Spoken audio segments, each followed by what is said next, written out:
Imagery is a vivid description of an object, event, place, or idea that appeals to at least one of the five senses.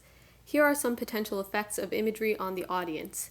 Imagery can transport the audience to a particular place, create a jarring or surprising picture, evoke an emotion such as nostalgia or awe, spotlight a problem or issue, remind the audience members of a memory, or turn an abstract idea into a tangible one.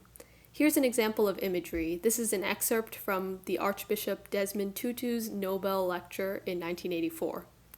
I come from a beautiful land, richly endowed by God with wonderful natural resources, wide expanses, rolling mountains, singing birds, bright shining stars out of blue skies with radiant sunshine, golden sunshine. There is enough of the good things that come from God's bounty. There is enough for everyone, but apartheid has confirmed some in their selfishness, causing them to grasp greedily a disproportionate share, the lion's share, because of their power. They have taken 87 of the land, though being only about 20 of our population. The rest have had to make do with the remaining 13. Apartheid has decreed the politics of exclusion.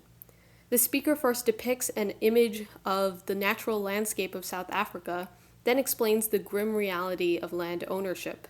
Under apartheid, the South African government used various laws to steal land from black people and force them out of their homes while allotting the vast majority of the country's land to white people.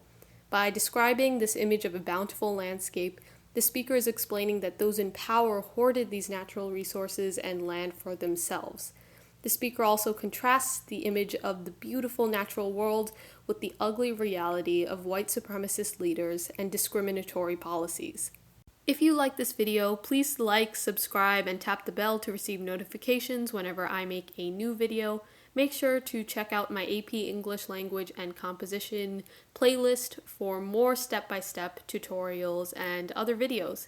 I will see you next time.